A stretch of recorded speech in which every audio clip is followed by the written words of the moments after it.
Criminal defense attorney Mark Eiglarsh. Mark, good to have you with us tonight.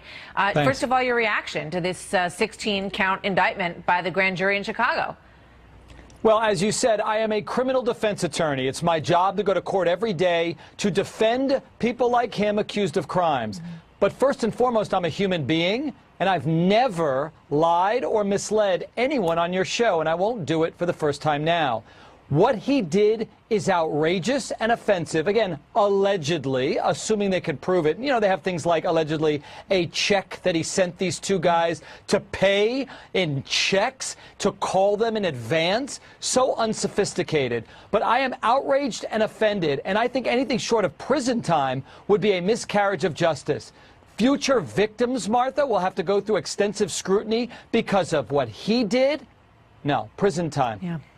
You know, on the personal level, which you mentioned first, you think about people who have perhaps been in a similar situation that he was in and what it does to their claims now. You know, he sort of robbed people of the assumption that if you say you were attacked, you know, that people will be sympathetic towards that and they're going to want to help you. They're going to want to find the people that did it to you. On top of that, he put a political layer on it.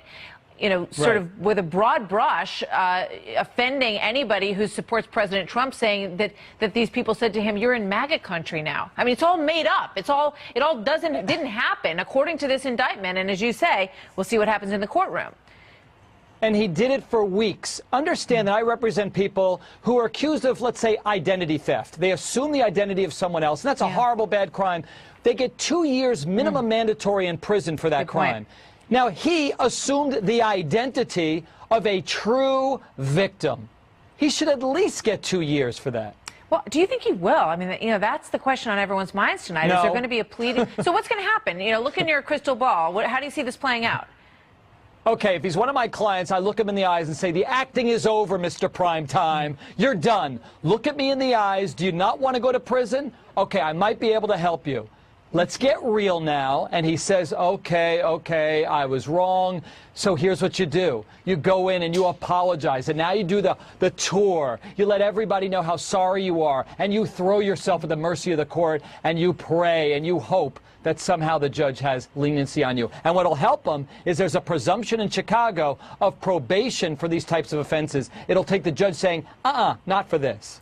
You know, and I also wonder, you know, what he launches in terms of the phrase that's been used in this case is victimhood chic, you know, that he was depressed or that he had a drug problem. Or that, I don't know what it's going to be, but, you know, that he's making his case. There's also another element to this. So you've got the will he play the victim part, and then you have all the leaks that happen from the hospital and the police as well. Is any of that mitigating for him in the eyes of a judge?